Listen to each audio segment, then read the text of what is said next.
இன்றைக்கு நடைபெற்று கொண்டிருக்கின்ற நடிகருடைய ஆட்சியில் மக்கள் எல்லாம் எதிர்பார்த்து காத்திருந்ததை விட எண்ணற்ற சுமைகளை எண்ணற்ற வேதனைகளை அனுபவித்துக் கொண்டிருக்கிற சூழலில் இந்த புதிய ஆட்சி நடைபெற்று கொண்டிருக்கிறது. ஆட்சிக்கு வந்தோம் என்று சொன்னால் ஆண்டிற்கு 6 சிலிண்டர் இலவசம், அதே போலவே மகளிருக்கெல்லாம் 2500 ரூபாய் தருவோம், அதே போலவே மூத்த குடிமக்களுக்கு 3000 ரூபாய் தருவோம், பட்டதாரி இளைஞர்களுக்கு 4000 ரூபாய் தருவோம் என்று சொல்லி பல்வேறு வாக்குறுதிகள் அள்ளி வீசி இன்றைக்கு ஆட்சி பட்டத்தில் அமர்ந்திருக்கின்ற நடிகர் விஜய் அவர்கள் தான் சொன்ன எந்த ஒரு வாக்குறுதியும் நிறைவேற்றாத சூழ்நிலையில் தான் இந்த ஆட்சியை நடத்தி கொண்டிருக்கின்றார். அவர் இந்த 3 மாத காலத்தில் 75 நாட்களில் என்னவெல்லாம் சாதனை செய்திருக்கிறார் என்று தேடி தேடி பார்த்தாலும் ஒரு சாதனையும் கண்கள் படவில்லை. மாறாக நம் கண்ணில் படுவதெல்லாம் திராவிட முன்னேற்ற கழகத்தின் ஒப்பற்ற தலைவர் அண்ணன் தளபதி அவர்கள் கடந்த 5 ஆண்டு காலத்தில் நிறைவேற்றிய ஆட்சியின் சாதனைகளுக்கெல்லாம் மணிமகுடமாக விளங்கக்கூடிய அளவிற்கு பல்வேறு சாதனைகளை நிகழ்த்தி காட்டி ஒரு அற்புதங்களை நிகழ்த்தி காட்டினாரே அண்ணன் தளபதி அவர்கள். அவர் செயல்படுத்திய திட்டங்களுக்கெல்லாம் பெயர் மாற்றுகின்ற வேலையை தான் இந்த அரசாங்கம் செய்து கொண்டு என்பதை நாம் அனைவரும் கண்கூடாக பார்த்து கொண்டிருக்கின்றோம். உதாரணத்துக்கு சொல்லணும்னு பார்த்தீங்கன்னா மகளிருக்கான விடியல் பயணம், அந்த விடியல் பயணம் மகளிருக்கு எந்த அளவிற்கு உறுதுணையாக இருந்தது என்பதை நாம் கடந்த கால ஆட்சியிலே வெளிவந்த ஒரு கருத்து கணிப்பை எடுத்து பார்த்தோம் என்று சொன்னால் வேலைக்கு செல்லுகின்ற பெண்கள் எண்ணிக்கை கூடியது. வேலைக்கு செல்லுகின்ற பெண்கள் எண்ணிக்கை கூடிய காரணத்தினால் பெண்களுக்கு பொருட்களை வாங்குகின்ற திறன் கூடியதென்று பல்வேறு கருத்து கணிப்புகள் சொல்லுகின்ற அளவிற்கு கழகத்தலைவருடைய ஆட்சியிலே அந்த மகளிர் விடியல் பயணம் இருந்தது. இந்த ஆட்சியில் அந்த மகளிர் விடியல் பயணத்துக்கான பெயரை மாற்றியிருக்கிறார்கள். அதே போலவே இளைஞர்கள் மத்தியில் மாணவர்கள் மனதில் மறைந்து கிடக்கின்ற திறமைகளை எல்லாம் வெளிக்கொணர்ந்த வகையிலே நான் முதல் திட்டத்தை அறிவித்து பல்வேறு சாதனைகளை கழகத்தினுடைய தலைவர் நிகழ்த்தி காட்டினார். அந்த நான் முதல் என்ற பெயரும் இன்றைக்கு மாற்றப்பட்டிருக்கிறது. இப்படி சொல்லிக்கொண்டே போகலாம். அதே போலவே மூத்த குடிமக்களுக்கு வீடு தேடி வழங்குகின்ற அந்த ரேஷன் பொருட்கான பெயரையும் இந்த அரசாங்கம் மாற்றியிருக்கிறது. இன்னும் தாண்டி சொல்ல வேண்டும் என்று சொன்னால் ஆதி திராவிடர் நலத்துறை என்ற பெயரும் இன்றைக்கு மாற்றப்பட்டிருக்கிற சூழ்நிலையில்தான் இந்த ஆட்சி நடைபெற்று கொண்டிருக்கிறது.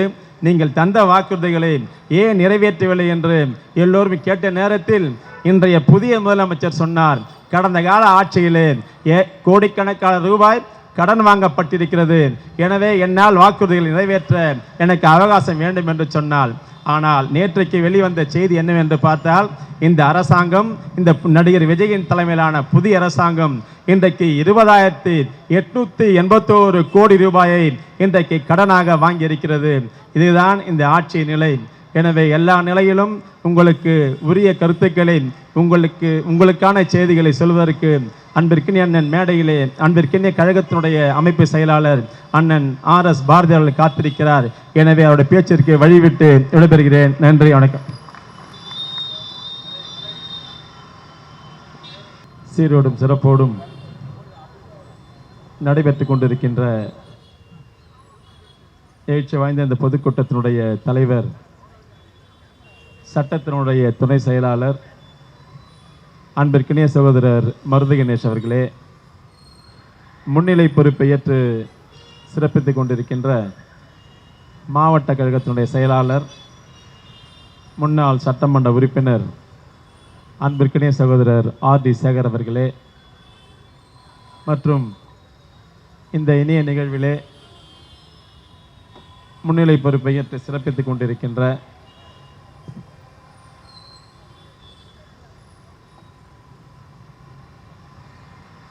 சட்டத்தினுடைய செயலாளர் NR இளங்கோ உள்ளிட்ட அனைத்து மாநில நிர்வாகிகளே, வரவேற்புரையாற்றி அமர்ந்திருக்கின்ற RK நகர் கிழக்கு பகுதி கழகத்தின் செயலாளர் லட்சுமணன் அவர்களே, RK நகர் மேற்கு பகுதி கழகத்தின் செயலாளர் ஜபதாஸ் பாண்டியன் அவர்களே, அன்பிற்கினே சகோதரர் சிவராம் அவர்களே, SPS புத்தன் அவர்களே, பொம்முராஜ் அவர்களே, ASD ரவிச்சந்திரன் அவர்களே, அன்பிற்கினே சகோதரர் சந்திரசேகர் அவர்களே, சரவணகுமார் அவர்களே, அன்பிற்கினே சகோதரர் தனசேகர் அவர்களே, புருஷோத்தமன் அவர்களே, அன்பிற்கினே சகோதரர் காணிக்கைநாதன் அவர்களே, சேகர் அவர்களே,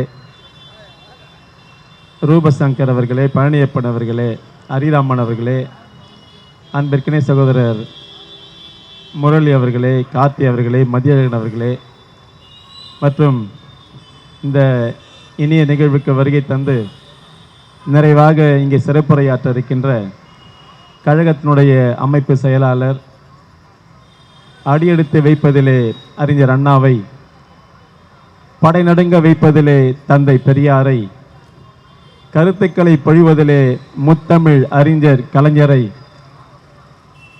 ஒவ்வொரு நாளும் நமக்கெல்லாம் நினைவூட்டி கொண்டிருக்கின்ற கழகத்தினுடைய ஒப்பற்ற தலைவர் வீரண்ணன் தளபதி அவர்களுடைய நெஞ்சம் நிறைந்த அண்ணன், வெல்லுகின்ற விழியாலும் கள்ளமற்ற சிரிப்பினாலும் செல்வாக்கு பெருமை இவை சிறிதேனும் கருதாமல் எல்லோரிடத்திலும் ஒட்டி உறவாடுகின்ற தன்மையாலும் நம்முடைய இதயங்களில் நீக்கமர நிறைந்து கழகத்தினுடைய இளைஞர் அணியை சீரோடும் சிறப்போடும் வழிநடத்தி கொண்டிருக்கின்ற மாண்புமிகு சட்டமன்ற எதிர்க்கட்சி தலைவர் வீரண்ணன் உதயநிதி ஸ்டாலினருடைய நேசத்திற்கும் பாசத்திற்கும் உரிய அண்ணன், அறிவுத்தேரின் சாரதியாய் அஞ்சா நெஞ்சனாய் விளங்கி கொண்டிருக்கின்ற,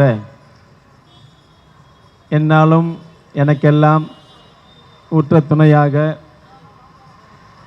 எனக்கு நல்லதொரு வழிகாட்டியாக திகழ்ந்து கொண்டிருக்கின்ற, நான் படிக்கின்ற காலம் தொட்டு என்னுடைய எல்லா நிலையிலும் எனக்கு பெரிதும் உறுதுணையாக இருந்து கொண்டிருக்கின்ற அன்பிற்கினி அண்ணன் வழக்கறிஞர் ஆலந்தூர் RS பாரதி அவர்களே, எனக்கு முன்னால் உரையாற்றி அமர்ந்திருக்கின்ற அன்பிற்கினிய சகோதரர் முன்னாள் சட்டமன்ற உறுப்பினர், மாவட்ட இளைஞரணி அமைப்பாளர் JJ எபினேசர் அவர்களே, மற்றும் மேடையிலே வீற்றிருக்கின்ற முன்னாள் சட்டமன்ற உறுப்பினர் ஐடு மூர்த்தி அவர்களே, அன்பிற்கினிய அண்ணன் மதிவாணன் அவர்களே, அன்பிற்கினிய சகோதரர் பாண்டிச்செல்லம் அவர்களே, நரேந்திரன் அவர்களே, அன்பிற்கினிய சகோதரர் வெற்றி வீரன் அவர்களே, அன்பிற்கினிய சகோதரர் ஆலடி, அன்பிற்கினிய சகோதரர் இளையருணா அவர்களே, அதை போலவே நம்முடைய மனோகரன் அவர்களே, கருணா அவர்களே மற்றும் பகுதி கழகத்தினுடைய நிர்வாகிகளாக வருகை தந்து இந்த நிகழ்வை சிறப்பித்துக் கொண்டிருக்கின்ற பகுதி கழகத்தினுடைய மற்ற பகுதிகளுடைய செயலாளர்கள் செந்தில்குமார் அவர்களே, சுரேஷ் அவர்களே, ஜெயராம் அவர்களே, அன்பிற்கினை சகோதரர் முருகன் அவர்களே, பகுதி கழகத்தின் நிர்வாகிகள் அனிப்பா அவர்களே மற்றும் வருகை தந்து சிறப்பித்துக் கொண்டிருக்கின்ற மாவட்ட கழகத்தினுடைய நிர்வாகிகள் அன்பிற்கினை சகோதரர் கமலக்கண்ணன் அவர்களே, கோபி அவர்களே, நாகம்மை அவர்களே, அன்பிற்கினை தயாளன் அவர்களே, சிவகுமார் அவர்களே, ராஜேந்திரன் அவர்களே, சேகர் அவர்களே மற்றும் இந்த இணைய நிகழ்வுகளை கலந்து கொண்டிருக்கின்ற கிளை கழகத்தினுடைய செயலாளர்கள் கதிரேசன், கஜேந்திரன், பிரேம் உள்ளிட்ட வருகை தந்திருக்கின்ற அனைத்து கிளை கழகத்தின் செயலாளர்களே மற்றும் நிறைவாக நன்றி உரையாற்ற இருக்கின்ற SBS புத்தன் அவர்களே மற்றும் வருகை தந்து சிறப்பித்துக் கொண்டிருக்கின்ற இயக்கத்தினுடைய அனைத்து முன்னோடிகளுக்கும் என்னுடைய முதற்கண் வணக்கத்தை நான் தெரிவித்துக் கொள்ள கடமைப்பட்டிருக்கின்றேன். ஒரு இனிமையான பொழுதில் இந்த கூட்டம் நடைபெற்றுக் கொண்டிருக்கின்றது. மழை மிரட்டி கொண்டிருக்கிற சூழ்நிலையில் நான் உங்கள் முன் நின்று கொண்டிருக்கின்றேன். நீங்கள் அனைவரும் கழகத்தின் அமைப்பு செயலாளர் அவருடைய பேச்சை கேட்பதற்காக இங்கே காத்து கொண்டிருக்கின்றீர்கள். எனவே என் உரையை நான் விரைந்து முடித்துக்கொள்ள கடமைப்பட்டிருக்கின்றேன்.